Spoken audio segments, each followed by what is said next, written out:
Hi, welcome to HowtoDandD. My name is Fred Wheeler and today I want to talk about Dungeons and Dragons. And I'm talking about Dungeons and Dragons 5e and the skill challenge. Yes, I know the skill challenge came from Dungeons and Dragons 4e, not a popular game system. I totally understand. So how can we use it in Dungeons and Dragons 5e and make it work for you? So this is what this is all about. I'm going to give you an example, and this example specifically is going to break down all of the things you might want to ask and answer most of the questions you have with regard to a skill challenge by providing you with an actual example, because I know you have heaps of questions, but I feel like the best way to give you an idea of what a skill challenge is like is to give you the opening scene and then provide you with all of the mechanical aspects behind it and how to make it work at your game table. So that is the plan for today. So sit back and hopefully you will enjoy this. I know that my players had a lot of fun, had a lot of questions.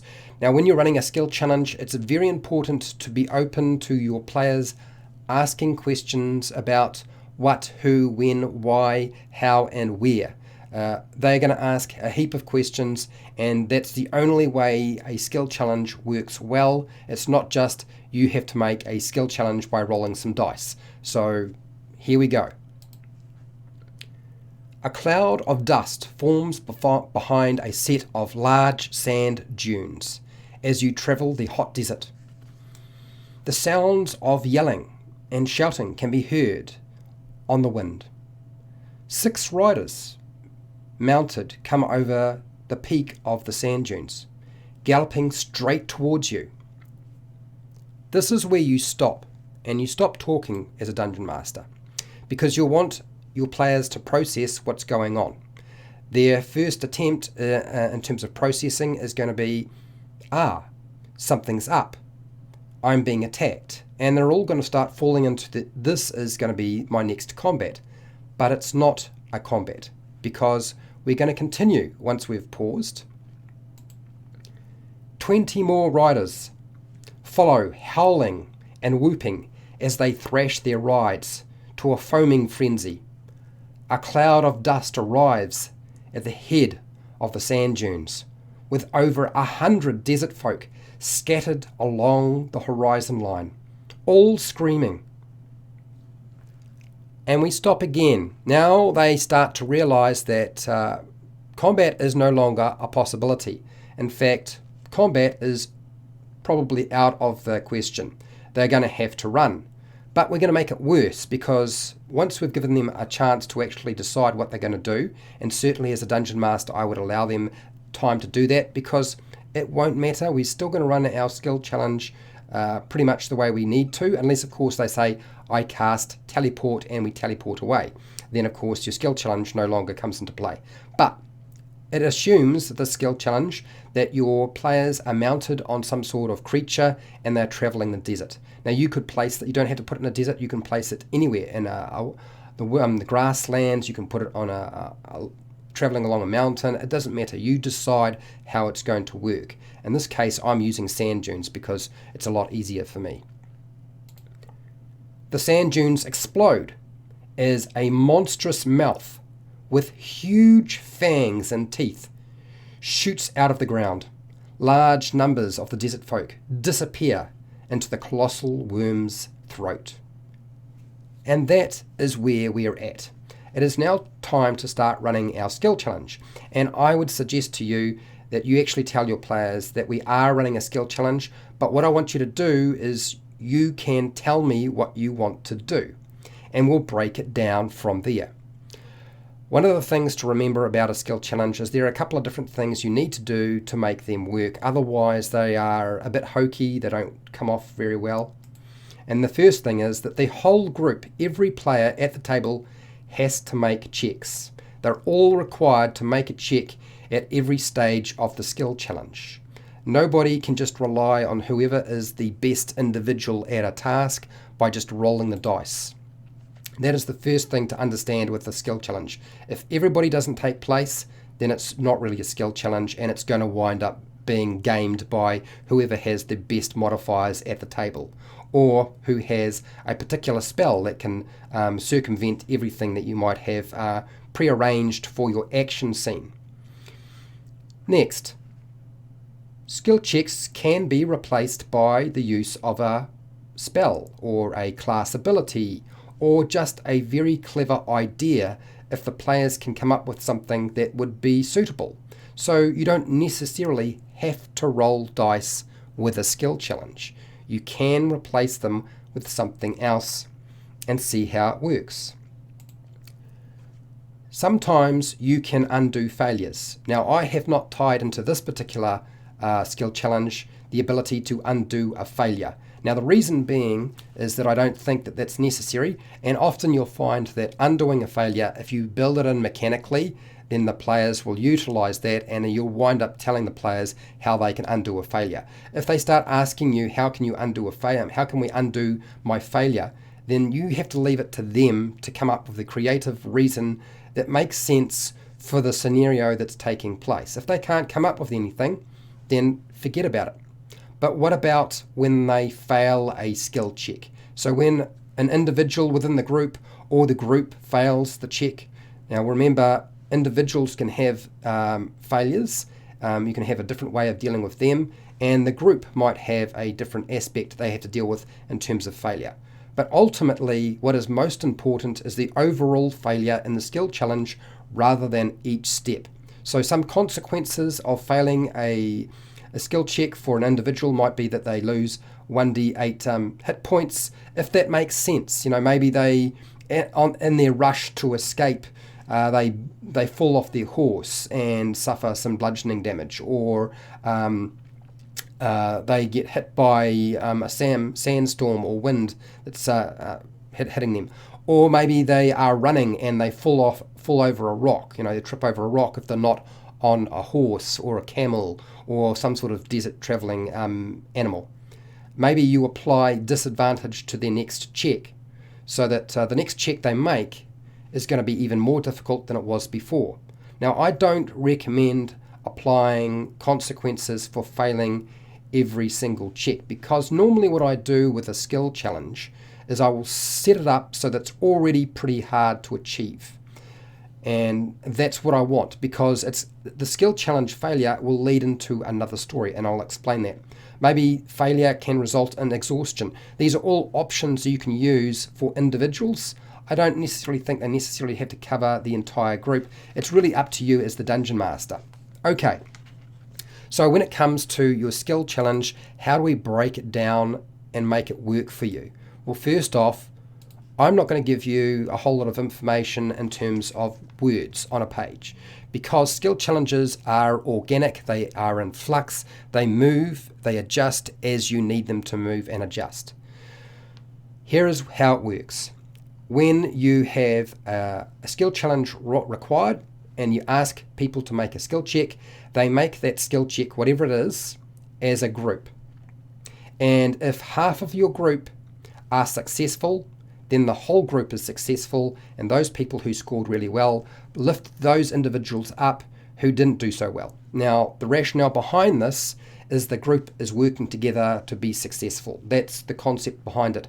I've done videos on group skill checks before. I suggest going and checking that out if you are unfamiliar with the group skill check or group checks. What we're going to aim for is 3 successful skill checks by the group to escape the worm. If they can do that, they escape. If the group suffers 2 group failures, the worm is going to eat them. Now, when I say 2 failures and the worm is going to eat them, a lot of people assume, well, that means that the worm is going to eat them and all of the party die, and that's a total party kill, and that's the end of it. But no, it's not. That simply means that things have got more complicated, and your next story will flow on, because once they're inside the worm, what happened to Pinocchio inside the whale? Now you have to figure out how to get out of the worm, so this is an opportunity to explore the inside of the worm. So it's actually a good idea to make the skill challenge pretty tough. Don't deliberately make it so it can be achieved, because that will ruin a lot of the fun that can be had with an encounter like this. Okay, what we're trying to do is we're trying to tell a story, an action scene. Skill checks that are formed into some sort of skill challenge work best if they are like an action scene. And I usually go for 3 different events. There are 3 different things that are going to happen within this skill challenge that we're going to utilize. I'm going to provide you with 6 options, and you can decide which one you like. Now, for those players who decide and say, oh, well, I'm going to stand and fight the worm. Now, my response to you and your response to them is up to you, but ultimately I would say to a player, look, if you fight it, you're probably going to lose. If they still want to fight, have them make their attack and just let the worm swallow them. They fail the skill challenge, they're inside the worm. Or they take stupendous amounts of damage and they're dead. This is not a fighting situation. This is not something. Now, when you describe your worm, make sure you describe your worm as being so large that really it's impractical to fight. Otherwise, they won't fully understand what's going on. It's one of the easiest ways to deal with it is to do it that way. Okay, so fighting is not an option. So make it clear to your players that that's what's going on. Okay, so how do we structure it? We need 3 different things to happen that are going to be part of our skill challenge. Now, the first one could be the desert folk stampeding towards the player's characters. So having to navigate and swerve and avoid the stampede of desert folk coming towards them might be your first event that you use in your skill challenge. You could place, if you like, within this skill challenge a cactus field they have to navigate and get through. So that means avoiding taking damage from the cactus. Now this is where it makes sense to apply, say, 6-sided dice worth of damage if they don't succeed, if they fail this particular part of the skill challenge. So navigating a cactus field. Or maybe they have to try to ride through or move through. Now, if they're on foot, it's going to be more difficult. Move through, say, an oasis where there is trees and foliage and a pool of water and stuff like that. Maybe as they are trying to escape, they are running through a desert folk encampment. So that means they have to ride around people or individuals or creatures or desert folk, whoever they might be, whether they be human or elves, it doesn't matter. And they need to avoid the encampments, the tents and so forth that are in the way. So there's a lot going on here, a whole bunch of different things that you can utilize. Okay, what about number 5 might be as an option. You might decide that what I'm going to do is, as the worm is getting closer, it is creating and shifting the sand in the area around it, particularly in front and behind and to the side. So it's creating sinkholes, which the player's characters have to now try to avoid. Otherwise, the worm is going to draw them into the sand. They're going to get stuck in the sand, or it's going to slow down their movement because the sand is moving around them. So avoiding sinkholes created by the worm's movement. Your last one might decide to be, and quite well could be, that the worm its mouth comes up and tries to scoop them up. And this is their opportunity, the last chance to avoid getting caught up in the worm's devouring mouth. So that might be the last one. Okay, so all of these are options. You place them as you see fit. You can even lay them out in some sort of pattern, depending on whether the players decide to go north, east, west, or south, depending on wherever the worm is coming from. So those are the events that you can utilize. Okay, now how do I structure my skill challenge from here?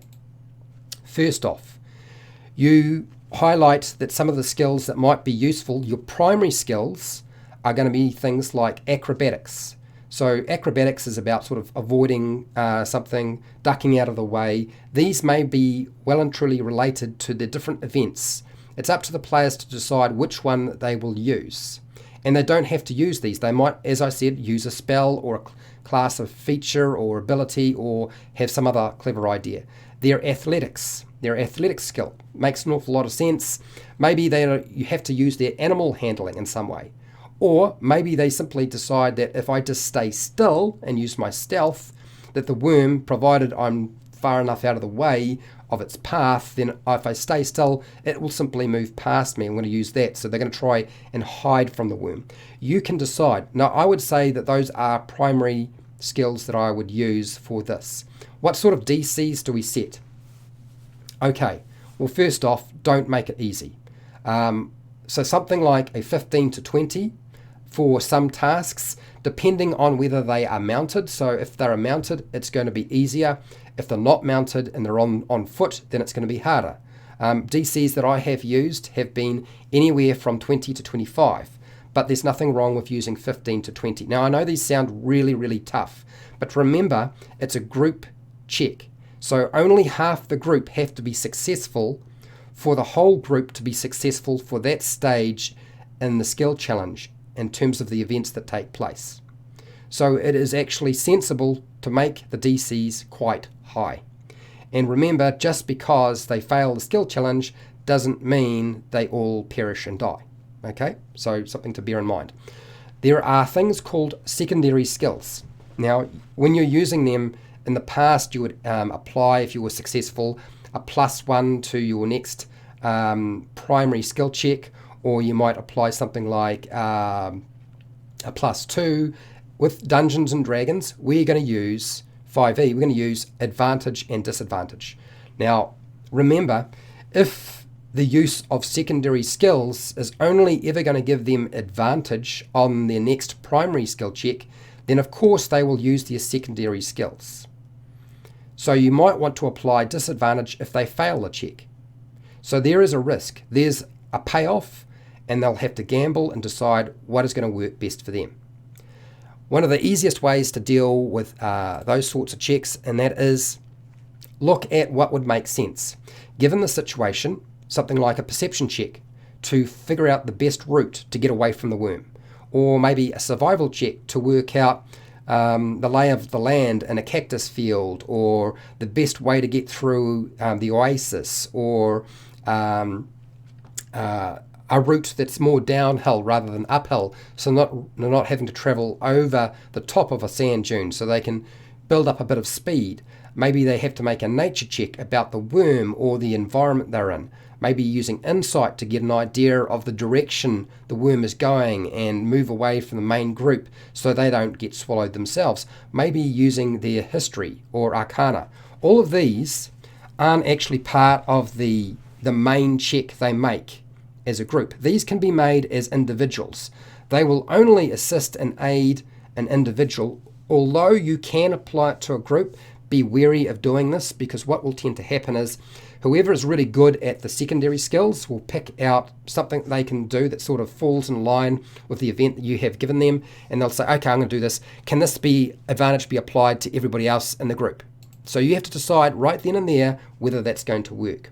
I would suggest not a good idea. Apply it to only the individual who's making that check. So that means they have to start thinking about some of the skills that they have as a character and work away from, okay, I can game it by applying the advantage to the entire group. The nasty thing is if you're using disadvantage as well and they make a check like this, you may have a number of players who do not like the idea of having to have disadvantage because somebody else made a check and they say, well, I'm not going to listen to their information. So therefore, that's why I say stick with secondary checks. They only apply to an individual rather than the group as a whole. And that is how you sort of form your skill checks. Now, even if they fail the whole thing, it doesn't matter. It's played out. It's been exciting. And make sure to always build in a narrative. You'll notice that I used, for my initial setup, my narrative was important. I had 3 stages to my narrative to build up tension to see what they would do. And you need to do the same thing with your own skill challenges, which means with all 3 events, you need to describe the event first and then say, okay, now what do you do to deal with the situation? And you say you can use your skills, or you can use your other class features and abilities, or a spell or whatever to deal with the situation in some way. Tell me how you do that. That is, a dungeon master is essentially what you're doing. I know there's a lot of improvising required in a skill challenge, and things can change very quickly, but honestly, it's actually a lot of fun. It's worth giving it a go. I hope that this example of a skill challenge, which is the giant sandworm chase, has been useful to you in some way, and that you can use it in your game in some way. That would be wonderful if that was possible. Awesome, I love that. Now, I have hundreds of videos for players and dungeon masters, which you're welcome to go and check out. Covers all sorts of different topics. If you want to support the channel so I keep doing videos like this, then make sure to check out my Patreon page. I have affiliate links to the book depository and Amazon down in the description. And I also have a merchandise shelf underneath the video, which you can go and buy stuff, and that helps support the channel so I keep doing stuff like this. Remember to share, like, and subscribe. Hit the bell button to be notified when I go live and when I publish new videos. And it's really, really important to share the video. The more people who see the video, the better off I will do, and the better off other people will do, because I have more options available to them. And hey, till next time, keep rolling those 20s.